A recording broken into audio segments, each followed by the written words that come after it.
എല്ലാവർക്കും നമസ്കാരം. അങ്ങനെ എല്ലാവരും ITIയിൽ എത്തിയിരിക്കുകയാണ്. ITIയിൽ നിങ്ങൾ സെലക്ട് ചെയ്തിരിക്കുന്ന ട്രേഡ് എന്ന് പറഞ്ഞു കഴിഞ്ഞാൽ computer hardware and network maintenance. അങ്ങനെ കോഴ്സൊക്കെ സ്റ്റാർട്ട് ചെയ്യുന്നതിന് മുമ്പ് തന്നെ നമുക്ക് എന്താണ് ഒരു ITI, വാട്ട് ഈസ് ITI, അതുപോലെ തന്നെ what is this computer hardware and network maintenance course, ഇതിനെപ്പറ്റി നമുക്കൊരു ഓവർ റിവ്യൂ നടത്താം. അപ്പം അതാണ് നമ്മളിൽ നിന്നുള്ള objective, familiarization of ITI and familiarization of your trade computer hardware and network maintenance. അപ്പം ITI എന്താണെന്ന് നോക്കാം. ITIയുടെ full form industrial training institute. എന്താണ് ഇൻഡസ്ട്രിയൽ ട്രെയിനിങ് ഇൻസ്റ്റിറ്റ്യൂട്ട് എന്ന് പറഞ്ഞിരിക്കുന്നതുകൊണ്ട് ഉദ്ദേശിക്കുന്നത്? ഇതൊരു ട്രെയിനിങ് ഇൻസ്റ്റിറ്റ്യൂട്ടാണ്, ആ പേരിൽ തന്നെയുണ്ട്, ഇറ്റ്സ് എ ട്രെയിനിങ് ഇൻസ്റ്റിറ്റ്യൂട്ട്. അതൊരു നിങ്ങളിപ്പോൾ ജോയിൻ ചെയ്തിരിക്കുന്ന ട്രേഡ് എന്ന് പറഞ്ഞു കഴിഞ്ഞാൽ കമ്പ്യൂട്ടർ ഹാർഡ്വെയർ നെറ്റ്വർക്ക് മെയിൻ്റനൻസ്. നിങ്ങൾ അപ്ലൈ ചെയ്ത സമയത്ത് നിങ്ങൾക്ക് മെട്രിക് കോഴ്സുകളിൽ നിന്നും നോൺ മെട്രിക് കോഴ്സുകളിൽ നിന്നും പറഞ്ഞിട്ട് രണ്ട് തരത്തിൽ നിങ്ങൾ അപ്ലൈ ചെയ്തത് ഓർമ്മയില്ലേ? അതുപോലെ ഇപ്പം നിങ്ങൾ ചേർന്നിരിക്കുന്നത് ഒരു മെട്രിക് കോഴ്സാണ്, അതായത് 10ാം ക്ലാസ്സിൻ്റെ ബേസിൽ ആണ് നിങ്ങളിവിടെ അഡ്മിഷൻ എടുത്തിരിക്കുന്നത്. അപ്പോൾ ITIനെ പറ്റി നമുക്ക് പറയുന്ന സമയത്ത് ITIs എന്ന് പറഞ്ഞു കഴിഞ്ഞാൽ പോസ്റ്റ് സെക്കൻഡറി സ്കൂൾസ് ആണ്. ആ ITI ഫോം ചെയ്തിരിക്കുന്നത് DGTയുടെ അണ്ടറിലാണ്. DGTയുടെ ഫുൾ ഫോം എന്താണ്? Directorate general of training. അങ്ങനെ DGTയുടെ അണ്ടറിലാണ് ITIs ഫോം ചെയ്തിരിക്കുന്നത്. ഇനി ഈ DGT എന്താണ്? DGT ഫോം ചെയ്തിരിക്കുന്നത് സെൻട്രൽ ഗവൺമെൻറ്റിൻ്റെ ministry of skill development and entrepreneurship എന്ന് പറഞ്ഞിരിക്കുന്ന മിനിസ്ട്രിയുടെ കീഴിലാണ് DGT ഫോം ചെയ്തിരിക്കുന്നത്. എന്തിനാണ് MSDE ഫോം ചെയ്തിരിക്കുന്നത്? MSDEയുടെ വിഷൻ എന്ന് പറഞ്ഞു കഴിഞ്ഞാൽ സ്കിൽഡ് ഇന്ത്യ, ഇന്ത്യയിലുള്ള ആൾക്കാർക്ക് സ്കില്ലും കൂടെ പ്രൊവൈഡ് ചെയ്യുക. സാധാരണ ഒരു കോഴ്സും ITIയിലെ കോഴ്സും തമ്മിലുള്ള വ്യത്യാസം എന്താണെന്ന് പറഞ്ഞു കഴിഞ്ഞാൽ ITI സ്കിൽ ഓറിയൻറ്റഡ് ആണ്. സ്കിൽ എന്ന് പറഞ്ഞു കഴിഞ്ഞാൽ നിങ്ങൾക്ക് പ്രാക്ടിക്കൽ വർക്കിനാണ് കൂടുതൽ ഇമ്പോർട്ടൻസ് വരുന്നത്. തിയറി ഉണ്ട്, തിയറിയുടെ കൂടെ തന്നെ പ്രാക്ടിക്കലിന് കൂടുതൽ പ്രാധാന്യം നൽകിക്കൊണ്ടിരിക്കുന്ന തരത്തിലാണ് ITIയിലെ കോഴ്സുകൾ സ്ട്രക്ചർ ചെയ്തിരിക്കുന്നത്. ഇനി ഈ MSDE എന്ന് പറഞ്ഞു കഴിഞ്ഞാൽ MSDE കുറേ കോഴ്സുകൾ ഓഫർ ചെയ്യുന്നുണ്ട്. അപ്പോൾ നിങ്ങൾ ചേർന്നിരിക്കുന്നത് CTS ക്രാഫ്റ്റ്മാൻ ട്രെയിനിങ് സ്കീമിലാണ്. നിങ്ങൾ CTS സ്കീമാണ് നിങ്ങൾ സെലക്ട് ചെയ്തിരിക്കുന്നത്. ITSൽ വരുന്നത് CTS സ്കീമാണ്. അപ്പം ഈ നിങ്ങളുടെ അതായത് നിങ്ങളുടെ കോഴ്സുകൾ അഫിലിയേറ്റ് ചെയ്തിരിക്കുന്നത് NCVET വഴിക്കാണ്. NCVET എന്ന് പറഞ്ഞു കഴിഞ്ഞാൽ national council for vocational education and training. NCVETയുടെ റോളാണ് നിങ്ങൾ ഈ കോഴ്സ് അഫിലിയേറ്റ് ചെയ്യുക, കോഴ്സിൻ്റെ സിലബസ് ഫോം ചെയ്തെടുക്കുക, അതുപോലെ തന്നെ റൂൾസൊക്കെ ഉണ്ടാവുമല്ലോ, അതൊക്കെ സെറ്റ് ചെയ്ത് കൊടുക്കുക. പിന്നെ നിങ്ങളുടെ എക്സാമിൻ്റെ പേര് ഓൾ ഇന്ത്യ ട്രേഡ് ടെസ്റ്റാണ്. All India trade test conduct ചെയ്തിട്ട് നാഷണൽ ട്രേഡ് സർട്ടിഫിക്കറ്റ് എന്ന് പറഞ്ഞ സർട്ടിഫിക്കറ്റാണ് നിങ്ങൾക്ക് കിട്ടാൻ പോകുന്നത്. അങ്ങനെ സർട്ടിഫിക്കറ്റ് ഇഷ്യൂ ചെയ്ത് കൊടുക്കുക. ഇതൊക്കെ ആരാണ് ചെയ്യുന്നത്? NCVET. അപ്പം MSDE എന്താണെന്ന് മനസ്സിലായി, ministry of skill development and entrepreneurship. NCVET എന്താണ്? നിങ്ങളുടെ കോഴ്സുകൾ അഫിലിയേറ്റ് ചെയ്തിരിക്കുന്ന NCVET ആണ്, national council for vocational education and training.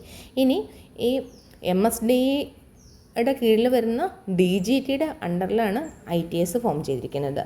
ഇനി ഒരു സ്റ്റേറ്റിൻ്റെ കാര്യം വരുന്ന സമയത്ത് സ്റ്റേറ്റ് ഫങ്ഷൻ ചെയ്യുന്നത് directorate of employment and training എന്ന് പറഞ്ഞിരിക്കുന്ന ഡിപ്പാർട്ട്മെൻറ്റിൻ്റെ കീഴിലാണ്. Directorate of employment and training ഡിപ്പാർട്ട്മെൻറ്റിൻ്റെ കീഴിലാണ് ഓരോ സ്റ്റേറ്റിലെ ITIs വർക്ക് ചെയ്യുന്നത്. നമുക്കിനി ഒരു ITIയുടെ ഒരു ചാർട്ട് നോക്കാം.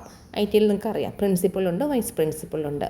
അത് കഴിഞ്ഞിട്ട് എന്താണെന്ന് പറഞ്ഞു കഴിഞ്ഞാൽ അഡ്മിനിസ്ട്രേറ്റീവ് സെക്ഷനും ഉണ്ട്, ട്രെയിനിങ് സെക്ഷനും ഉണ്ട്. നമ്മൾ ട്രെയിനിങ് സെക്ഷനാണ്, നിങ്ങൾ ട്രെയിനിങ് ആണല്ലോ നടത്തുന്നത്. നമുക്കൊരു ഗ്രൂപ്പ് ഇൻസ്ട്രക്ടർ ഉണ്ടാവും. ആ ഗ്രൂപ്പ് ഇൻസ്ട്രക്ടറുടെ താഴെ ഡിഫറെൻറ്റ് ഇൻസ്ട്രക്ടേഴ്സ്, ഞാനടക്കമുള്ള ഇൻസ്ട്രക്ടേഴ്സൊക്കെ വരുന്നത് ഗ്രൂപ്പ് ഇൻസ്ട്രക്ടേഴ്സ് ആണ് നമ്മൾ എന്തെങ്കിലും കാര്യത്തിന് റിപ്പോർട്ട് ചെയ്യേണ്ട കാര്യങ്ങളെല്ലാം ചെയ്യേണ്ടത്. ഇനി നമുക്ക് നമ്മുടെ കോഴ്സിനെ പറ്റി നോക്കാം. നമ്മളുടെ കോഴ്സിൻ്റെ പേരറിയാലോ, computer hardware and network maintenance. ഇനി അതിൻ്റെ ഡ്യൂറേഷൻ എത്രയാണ്? 1 ഇയർ. CTS ആണ്, ക്രാഫ്റ്റ്സ്മാൻ ട്രെയിനിങ് സ്കീമാണിത്.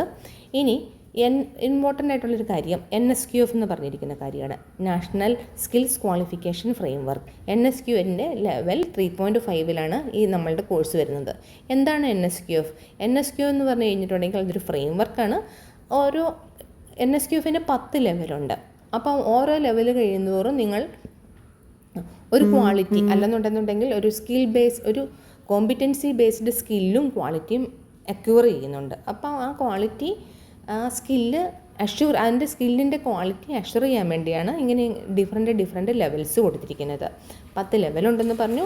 അപ്പം 1 to 10 അതിൻ്റെ അത് ലെവൽ 3.5ലാണ് നിങ്ങളുടെ കോഴ്സ് വരുന്നത്. ഇനി കോഴ്സിന് നമുക്ക് 2 ഏരിയയാണുള്ളത്, ഡൊമെയിൻ ഏരിയയും കോർ ഏരിയയും. ഡൊമെയിൻ ഏരിയയിൽ വരുന്നത് ട്രേഡ് തിയറിയും പ്രാക്ടിക്കലാണ്. അതുപോലെ തന്നെ കോർ ഏരിയയിൽ വരുന്നത് എംപ്ലോയബിലിറ്റി സ്കിൽ. ഇനി ഈ കോഴ്സിൽ നിങ്ങൾ ഓരോരോ ടെക്നിക്കൽ പാരാമീറ്റേഴ്സ് റീഡ് ചെയ്യും, അതിനെ ഇൻ്റർപ്രറ്റ് ചെയ്തെടുക്കും. പിന്നെ ആ ഓരോ കാര്യങ്ങളും ചെയ്യുന്നത് പിന്നെ ഓരോ സേഫ്റ്റി മെഷേഴ്സ് ഉണ്ട്, വെറുതെ ചെയ്യുകയല്ല, ഓരോ സേഫ്റ്റി മെഷേഴ്സ് പറയുന്നുണ്ട്. ആ സേഫ്റ്റി മെഷേഴ്സ് ഫോളോ ചെയ്തുകൊണ്ടാണ് നമ്മൾ ഓരോ വർക്ക് കംപ്ലീറ്റ് ആക്കുന്നത്. അതിൽ തന്നെ നിങ്ങൾ അക്വയർ ചെയ്തിരിക്കുന്ന സ്കില്ലും എംപ്ലോയബിലിറ്റി സ്കില്ലും അപ്ലൈ ചെയ്തിട്ടാണ് നിങ്ങൾ ഓരോ വർക്കും കംപ്ലീറ്റ് ചെയ്യുന്നത്. പിന്നെ ഓരോ ഒരു സിസ്റ്റത്തിൻ്റെ സ്പെസിഫിക്കേഷൻ, അതുപോലെ തന്നെ ഇതെല്ലാം വർക്കെല്ലാം ചെയ്ത് കഴിഞ്ഞിട്ട് കറക്റ്റായിട്ട് ഡോക്യുമെൻറ്റേഷൻ, ടെക്നിക്കൽ പാരാമീറ്റർ ഇൻക്ലൂഡ് ചെയ്യുന്ന ഡോക്യുമെൻറ്റേഷൻ ആക്കുക. അപ്പോൾ ഇത്രയും കാര്യങ്ങളൊക്കെയാണ് ഇതിൽ വരുന്നത്. ഇനി after this computer hardware and network maintenance course നമുക്ക് എന്തൊക്കെ ചെയ്യാൻ പറ്റും? അപ്പം ഫസ്റ്റ് നിങ്ങൾക്കൊരു ടെക്നീഷ്യനായിട്ട് ജോയിൻ ചെയ്യാം, അത് കഴിഞ്ഞ് സീനിയർ ടെക്നീഷ്യൻ ആകും, പിന്നെ സൂപ്പർവൈസർ ആകാം, മാനേജർ ആകാം, അതൊരു ഓപ്ഷൻ. പിന്നെ എൻ്റർപ്രണർ ആകാം. എൻ്റർപ്രണർ എന്ന് പറഞ്ഞു കഴിഞ്ഞാൽ സെൽഫ് എംപ്ലോയ്മെൻ്റ് ആണ്, സ്വയം തൊഴിൽ സംരംഭകൻ എന്ന് പറഞ്ഞു കഴിഞ്ഞാൽ നിങ്ങൾക്ക് നിങ്ങളിപ്പോൾ കമ്പ്യൂട്ടർ ഹാർഡ്വെയർ കഴിഞ്ഞിട്ട് sales and service centre start ചെയ്യാം, നെറ്റ്വർക്ക് ഇൻസ്റ്റാളേഷൻ അങ്ങനെയുള്ള കാര്യങ്ങളൊക്കെ ചെയ്യാൻ വേണ്ടിയുള്ളൊരു സർവീസ് സെൻറ്റർ നമുക്ക് സ്റ്റാർട്ട് ചെയ്യാം. പിന്നെയുള്ള ഒരു ഓപ്ഷൻ എന്ന് പറഞ്ഞു കഴിഞ്ഞിട്ടുണ്ടെന്നുണ്ടെങ്കിൽ അപ്രൻറ്റിസ്ഷിപ്പിന് ജോയിൻ ചെയ്യാം. പിന്നെ CITS ഇൻസ്ട്രക്ടർ, നമ്മൾ പറഞ്ഞു CTS ആണ് നിങ്ങൾ ചേർന്നിരിക്കുന്നത് പറഞ്ഞു, ഇൻസ്ട്രക്ടേഴ്സ് ട്രെയിനിങ് സ്കീമുണ്ട്, അത് CITS, അതിൽ വേണമെങ്കിൽ ജോയിൻ ചെയ്യാം. പിന്നെയുള്ളത് ഡിജിറ്റ് തന്നെ അഡ്വാൻസ്ഡ് ഡിപ്ലോമ കോഴ്സുകൾ ഓഫർ ചെയ്യുന്നുണ്ട്. അങ്ങനെ അഡ്വാൻസ്ഡ് ഡിപ്ലോമ കോഴ്സുകളിലേക്ക് ജോയിൻ ചെയ്യാം. ഈ കോഴ്സ് കഴിഞ്ഞിട്ട് ജോബ് റോൾ, നിങ്ങളെ കോഴ്സ് കഴിഞ്ഞിട്ട് ഹാർഡ്വെയർ എഞ്ചിനീയർ ആയിട്ടോ അല്ലെന്നുണ്ടെങ്കിൽ നെറ്റ്വർക്ക് അഡ്മിനിസ്ട്രേറ്ററായിട്ടോ data communication analyst, computer system hardware analyst, ഇങ്ങനെയുള്ള ഡിഫറെൻറ്റ് പോസ്റ്റുകളിലേക്ക് നിങ്ങൾ കയറുന്നത്. ഇനി നിങ്ങളുടെ കോഴ്സിനെ അസസ് ചെയ്യുന്നത് എങ്ങനെയാണെന്ന് നോക്കാം. കണ്ടിന്യൂസ് അസസ്മെൻ്റാണ് നടക്കുന്നത്. ഫൈനൽ അസസ്മെൻറ്റ്, സമ്മേറ്റീവ് അസസ്മെൻറ്റാണ്, ഫോർമേറ്റീവ് അസസ്മെൻ്റ് ഉണ്ട്, അതായത് ഇൻറ്റേർണൽ അസസ്മെൻ്റാണ് അവിടെ നടക്കുന്നത്. ദെൻ പാസ് ആകാൻ വേണ്ടിയുള്ള ക്രൈറ്റീരിയ, പ്രാക്ടിക്കലിന് 60% മാർക്കും തിയറി പോർഷൻ, അതായത് തിയറിക്കും എംപ്ലോയബിലിറ്റി സ്കില്ലിനും 33% പാസ് മാർക്ക്. ഞാൻ ഈ അസസ്മെൻറ്റ് എങ്ങനെയാണ് വെറുതെ ചെയ്യുന്നത്, ഓരോ ലാബിലും വർക്ക്ഷോപ്പിലും ക്യാരി ചെയ്യുന്ന ജോബ് റെക്കോർഡ് ഡയറി വർക്കുകൾ ഉണ്ടാകും. പിന്നെ നിങ്ങൾക്ക് റിട്ടേൺ ടെസ്റ്റുകൾ ഉണ്ടാകും, അതിനെ ബേസ് ചെയ്യും. വൈവ ഉണ്ടാകും, progress report, attendance and punctuality, തന്നിരിക്കുന്ന അസൈൻമെൻറ്റ് കംപ്ലീറ്റ് ചെയ്യുന്നത്, അസൈൻ ചെയ്തിരിക്കുന്ന പ്രോജക്റ്റിൻ്റെ കംപ്ലീഷൻ, ഇതിനെയൊക്കെ ബേസ് ചെയ്ത് കഴിഞ്ഞിട്ടാണ് നിങ്ങളുടെ അസസ്മെൻറ്റ് നടക്കുന്നത്. ഇനി ലേണിംഗ് ഔട്ട്കം, നിങ്ങളിപ്പോൾ ഓരോരോ സ്കൂളിലൊക്കെ പഠിക്കുന്ന സമയത്ത് ഓരോരോ ചാപ്റ്റർ ആയിട്ടാണ് പഠിക്കുന്നത്. ഇവിടെ ഇതിന് പകരം ലേണിംഗ് ഔട്ട്കം എന്ന് പറഞ്ഞിരിക്കുന്ന ടേമാണ് ഇവിടെ വരുന്നത്. അതായത് നിങ്ങൾ ഓരോ ലേണിംഗ് ഔട്ട്കം കഴിയുമ്പോഴത്തേക്കും നിങ്ങൾ അക്യൂർ ചെയ്തിരിക്കുന്ന കോമ്പിറ്റൻസി, നിങ്ങൾ എന്ത് അക്യൂർ ചെയ്യും അതിനെ ബേസ് ചെയ്ത് കഴിഞ്ഞിട്ടാണ് ഈ ലേണിംഗ് ഔട്ട്കം എന്ന് പറഞ്ഞ ടേം വരുന്നത്. നിങ്ങൾ ടോട്ടൽ 17 ലേണിംഗ് ഔട്ട്കംസാണ്. നമ്മൾ പിന്നെ 1 by 1 ആയിട്ട് ഓരോ ലേണിംഗ് ഔട്ട്കംസ് നോക്കും. അപ്പം നിങ്ങൾക്കൊരു 17 ലേണിംഗ് ഔട്ട്കംസ് ഉണ്ട്. അപ്പം നിങ്ങൾക്ക് നല്ലൊരു ഐഡിയ കിട്ടിയെന്ന് ഞാൻ കരുതുന്നു. നമുക്ക് പിന്നെ ഓരോരോ ലേണിംഗ് ഔട്ട്കം ആയിട്ട് നോക്കാം. Thank you.